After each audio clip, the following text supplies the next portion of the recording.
comment ça va? T'as déjà fini ta journée? T'as déjà pris ta douche? Ou tu t'es déjà préparé pour le lit, pour aller dormir, pour aller te détendre un peu? Bon, moi je suis ravie d'être ici avec toi et aujourd'hui j'ai préparé une petite lecture que j'aime bien. Je voudrais te lire un chapitre de Notre-Dame de Paris parce qu'il faut que je vous avoue, c'est un de mes livres préférés, sinon c'est mon livre préféré en français. Dans d'autres langues, j'ai d'autres, mais en français, définitivement, c'est lui. C'est pas pour rien que Victor Hugo, c'est une des écrivains les plus connus au monde. Il transmet tous les sentiments humains d'une façon. Dans ses livres, je pense, c'est surtout la passion, la jalousie, les désirs, beaucoup aussi de luxure. Et ben, c'est un sacré livre. Donc, je voulais partager avec vous quelques petits chapitres. Aujourd'hui, on va commencer avec le deuxième chapitre parce que j'étais en train de les lire et je me suis rendu compte que les premiers chapitres, c'est un peu long et c'est un peu difficile pour moi. Il y a beaucoup des mots peut-être de français très anciens et comme un contexte un peu difficile. Tout ça juste pour dire que les gens attendaient avec impatience la fête de Pape de Fou, et il donne un peu aussi des contextes des anciens rois de France que je n'ai pas tout compris. Mais bon, j'ai compris l'idée, ils sont là en attendant la fête et les gouverneurs et tous les ministres du palais de justice et patati patata. Mais bon, aujourd'hui, j'ai pas trop envie de vous lire ça. Donc, je vais vous lire le deuxième chapitre, que c'est Pierre Gringoire. Gringoire. Enfin.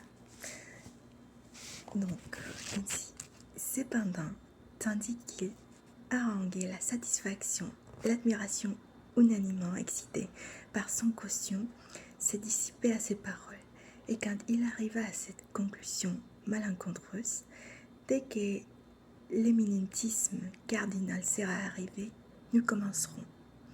Sa voix se perdit dans un tonnerre de huées.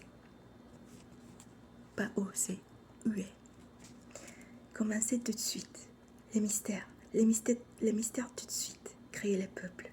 Et l'on entendait par-dessus toutes les voix celle de Johannes de Molendino, qui perçait la rumeur comme les fifres dans un charivari de Nîmes. Commencez tout de suite, glapissait l'écolier. Abbas Jupiter et les cardinals de Bourbonne, vociférait Robin Poussepain et les autres clercs juchaient dans la croisée. Tout de suite la moralité, répétait la foule. Sur les champs, tout de suite, les sacs et la corde aux comédiens et aux cardinals. Les pauvres Jupiter, hagards effarés, pâles sous son rouge, laissa tomber sa foudre, prit à la main son bicoquet, puis il saluait et tremblait en balbutiant. Son éminence, les ambassadeurs, Madame Marguerite de Flandre. Il ne savait que dire.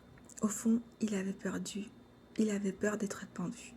Pendu par la populace pour attendre, pendu par les cardinals pour n'avoir pas attendu. Il ne voyait des deux côtés qu'un abîme, c'est-à-dire une potence. Heureusement, quelqu'un vint le tirer d'embarras et l'assumer la responsabilité. Un individu qui s'était né en deçà de la balustrade, dans l'espace laissé libre autour de la table de marbre, et que personne n'avait encore aperçu, tant sa longue et mince personne était complètement arbitrée de tout rayon visuel pour les diamètres du pilier auquel auquel il était adossé. Cet individu, dit son nu, grand, maigre, blême, blond, jeune encore, quoique déjà aride au front et aux joues, avec des yeux brillants et une bouche souriante, vêtu d'un serge noir, râpé et lustré des vieillesses, s'approcha de la table de marbre et fit un signe au pauvre patient. Mais l'autre interdit ne voyait pas. Le nouveau venu fit un pas de plus. « Jupiter, dit-il, mon cher Jupiter. » L'autre n'entendait point. Enfin, le grand blond, impatienté, lui cria presque sur le nez. « Michel Giborne. »« Qui m'appelle » dit Jupiter, comme éveillé en sursaut. « Moi, répondit le personnage vêtu de noir. »« Ah, dit Jupiter, commencez tout de suite, reprit l'autre. Satisfaite les populaires, je me charge d'apaiser monsieur le bailli, qui apaisera monsieur le cardinal. Jupiter respira. « Mes seigneurs les bourgeois, cria-t-il de toute la force de ses poumons à la foule qui continuait de les huer. Nous allons commencer tout de suite. Évohé, Jupiter. Plaudite, siffle, crièrent les écoliers. Noël, Noël, cria le peuple. Ce fut un battement des mains assourdissant, et Jupiter était déjà rentré sous sa tapisserie que la salle tremblait encore d'acclamations. Cependant, les personnages inconnus qui avaient si magiquement changé la tempête en bonheur, comme dit notre vieux et cher Corneille, étaient modestement rentrés dans la pénombre de son pilier et y seraient sans doute restés invisibles, immobiles et muets, comme auparavant, s'il n'en eût été tiré par deux jeunes femmes qui, placées au premier rang des spectateurs, avaient remarqué son colloque avec Michel Giborne, Jupiter. « Maître, dit l'une d'elles en lui faisant signe de s'approcher.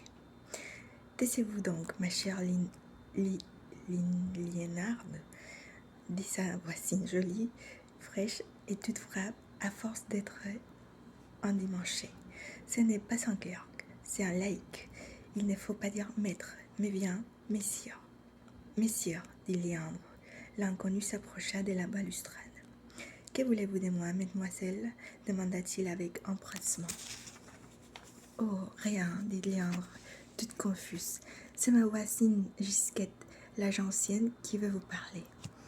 Non pas, reprit Gisquette en rougissant. C'est Léandre qui vous a dit, maître. Je lui ai dit qu'on disait messire. Les deux jeunes filles baissaient les yeux. L'autre, qui ne demandait pas mieux que de lire la conversation, les regardait en souriant. Vous n'avez donc rien à me dire, mademoiselle? Oh, rien du tout, répondit Gisette. Rien, dit Léandre. Le grand jeune homme blond fit un pas pour se retirer, mais les deux curieuses n'avaient pas envie de lâcher prise. Messire, dit vivement Gisquette avec impétuosité, d'une écluse qui s'ouvre ou d'une femme qui prend son parti. Vous connaissez donc ces soldats qui va jouer le rôle de Madame la Vierge dans le mystère? Vous voulez dire le rôle de Jupiter? Reprit l'anonyme. Eh oui, dit Léandre. Est-elle bête? Vous connaissez donc Jupiter? Michel Giborne? Répondit l'anonyme. Oui, madame. Il a une fièvre barbe, dit Léandre. Cela sera-t-il beau, ce qu'ils vont dire là-dessus? Demanda timidement Gisquette. Très beau, mademoiselle, répondit l'anonyme sans la moindre hésitation. Qu'est-ce que ce sera? dit Léandre. Les bons jugements de la Madame la Vierge, moralité, s'il vous plaît, mademoiselle. Ah, c'est différent, reprit Léandre. Un court silence suivit. L'inconnu le rompit. C'est une moralité toute neuve et qui n'a pas encore servi. Ce n'est donc pas la même, dit Gisquette, que celle qu'on a donnée il y a 2 ans, le jour de l'entrée de Monsieur l'Élégat, et où il y avait 3 belles filles fait son personnage. Des sirènes, dit Léandre. Et toute nue, ajouta le jeune homme. Léandre baissa pudiquement les yeux. Gisquette la regarda et en fit autant. Il poursuivit en souriant. C'était chose bien plaisante à voir. Aujourd'hui, c'est une moralité faite exprès pour Madame la demoiselle de Flandre. Chantera-t-on des bergerettes? Demanda Gisquette. Fi, dit l'inconnu, dans une moralité. Il ne faut pas confondre les genres. Si c'était une sottise, à la bonne heure. C'est dommage, reprit Gisquette. Ce jour-là, il y avait à la fontaine du ponceau des hommes et des femmes sauvages qui se combattaient et faisaient plusieurs contenances en chantant des petits motets et des bergerettes. Ce qui convient pour un légat, dit assez sèchement l'inconnu, ne convient pas pour une princesse. Et près de reprit Liandre, jouait plusieurs bas instruments qui rendaient des grandes mélodies. Et pour rafraîchir les passants, continua Gisquette, La Fontaine jetait par 3 bouches vin, lait et Hippocrate dont voulez qui voulait. Et un peu au-dessus des ponceaux, poursuivit Liandre, à la Trinité, il y avait un passion par personnage et sans parler. Si je m'en souviens, s'écria Gisquette, Dieu et la croix, et les 2 larrons à droite et à gauche. Ici, les jeunes commères, s'échauffant au souvenir de l'entrée de Monsieur le légat, s'émirent et parlaient à la fois. Et plus avant, à la porte au peintre, il y avait d'autres personnes très richement habillées.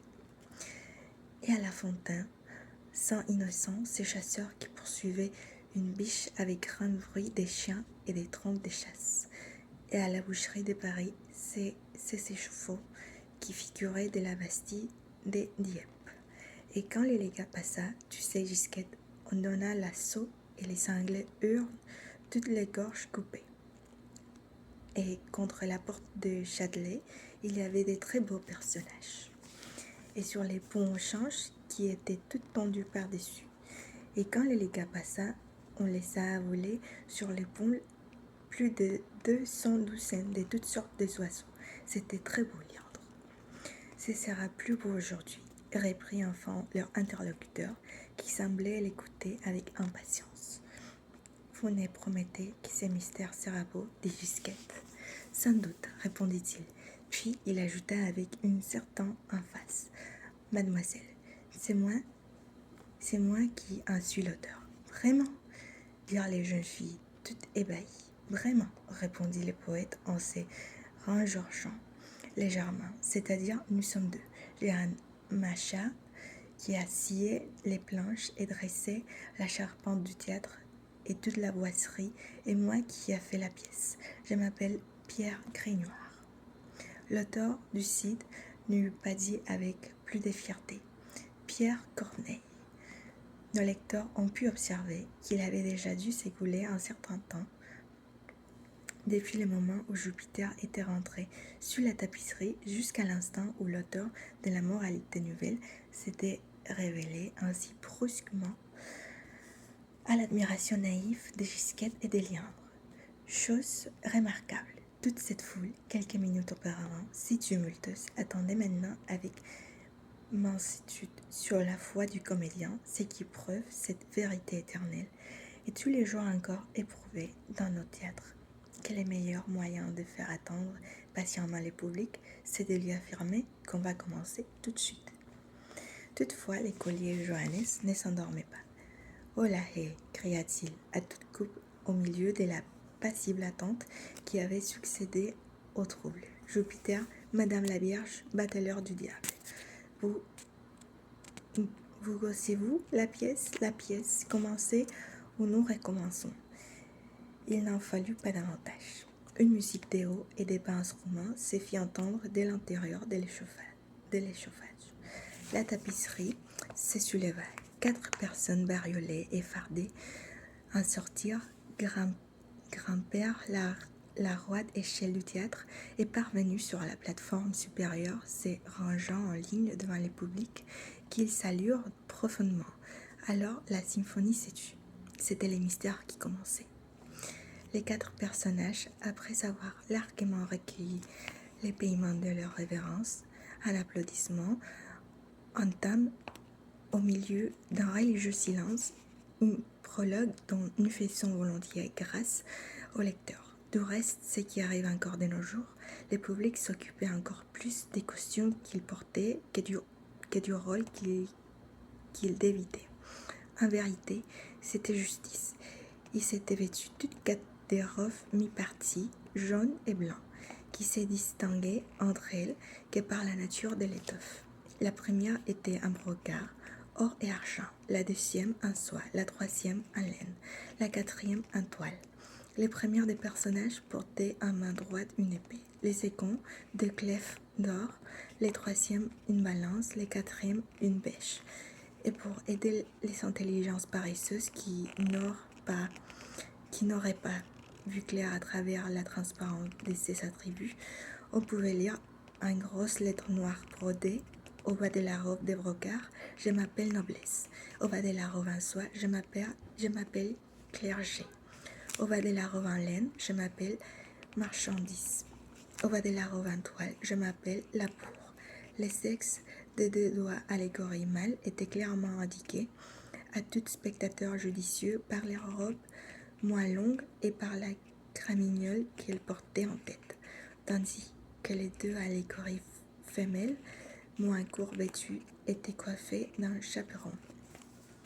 Il lui fallut aussi beaucoup de mauvaise volonté pour ne pas comprendre, à travers la poésie du prologue, que Labour était marié à marchandise et clergé à noblesse, et que les deux heureux couples possédaient en commun un magnifique dauphin d'or qui prétendait n'adjuger qu'à la plus belle.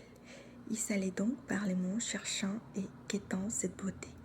Après avoir successivement racheté la reine Golconde, la princesse des Trébissondes, la fille des Gringanes, des Tartères, etc., etc.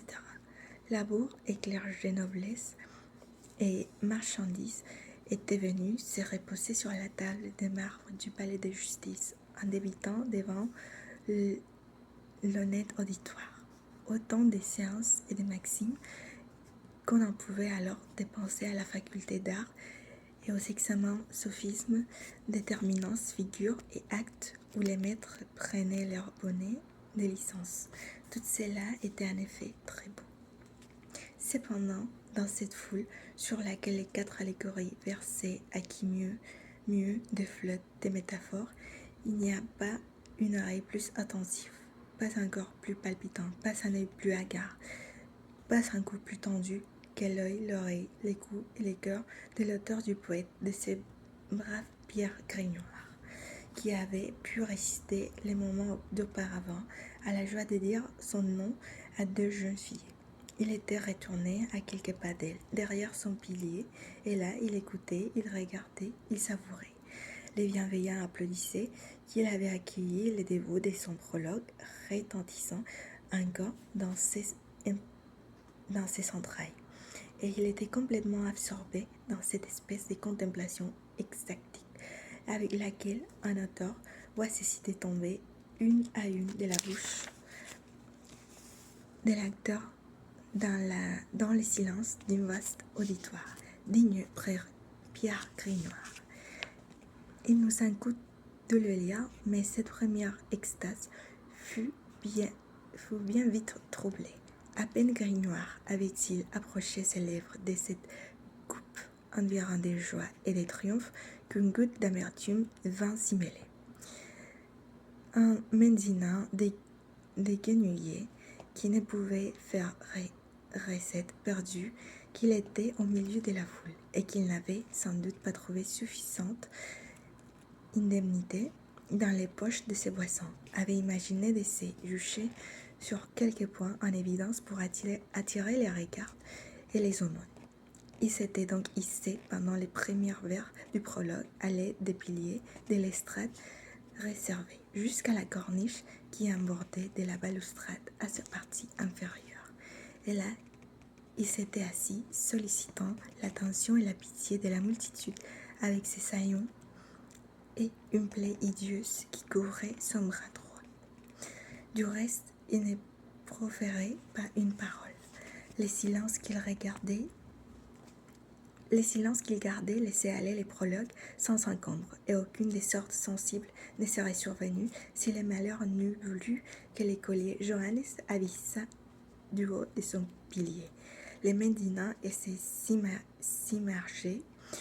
Un fou rire s'empara du jeune drôle qui, sans se soucier d'interrompre le spectacle et de troubler le recueillement universel, s'écria gaillardement : « Tiens, c'est Malingreux qui qui demande l'aumône.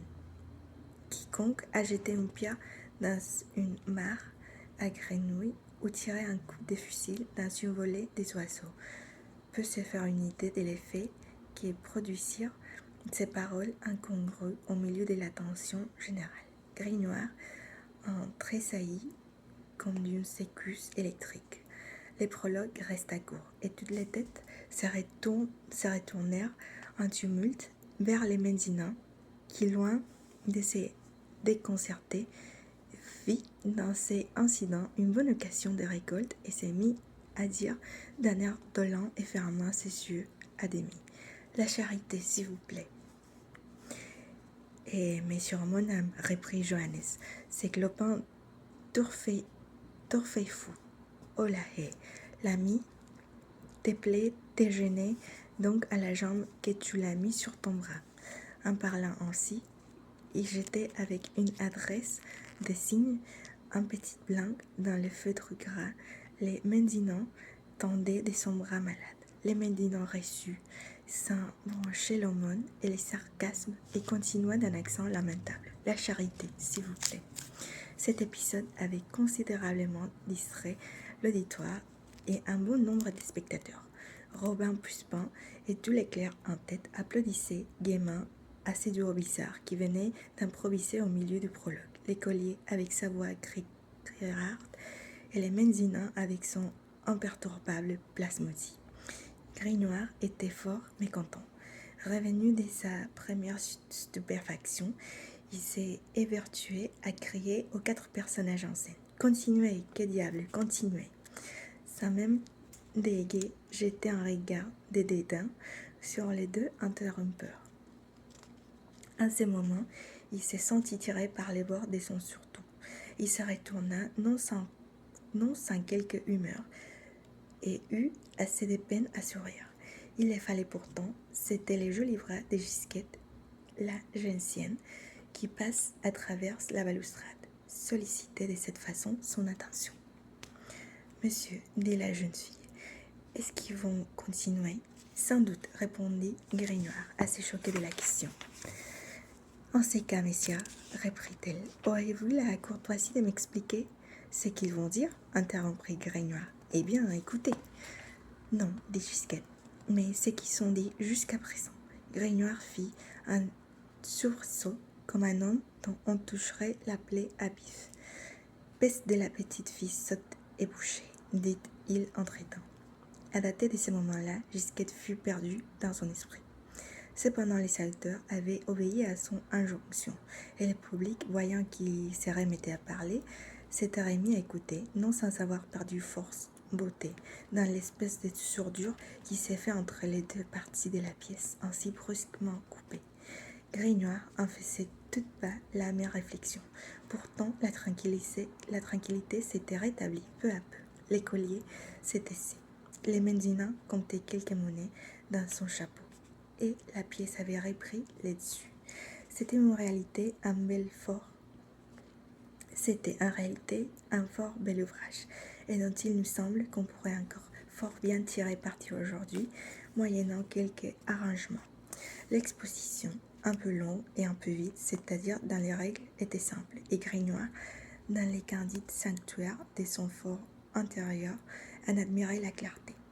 Comme on s'en doute bien, les 4 personnages allégoriques étaient un peu fatigués d'avoir parcouru les 3 parties du monde sans trouver assez de faire convenablement de leur dauphin d'or.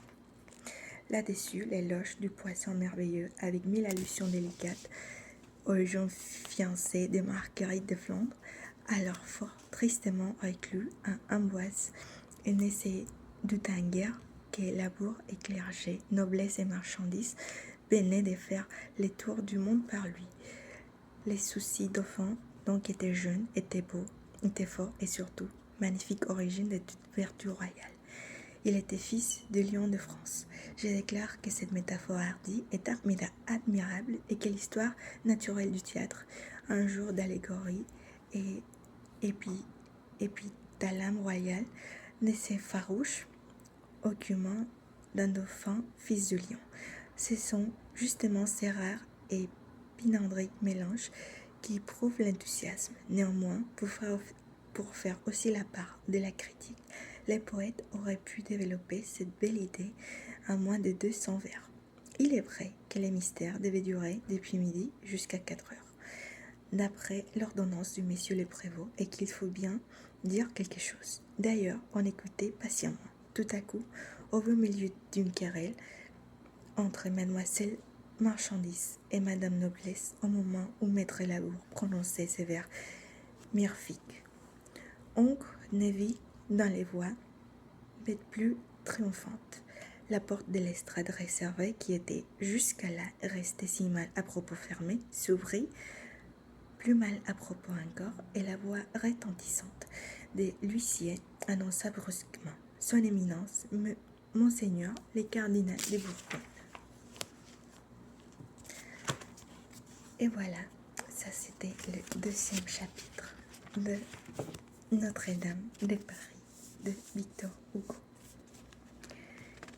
C'est comme la présentation de personnages, mais je vous assure que bientôt on va rentrer dans la vraie histoire avec des vrais personnages comme Phébus, Esmeralda, Frollo et tout ce qui se passe entre eux et ces triangles d'amour et de désir.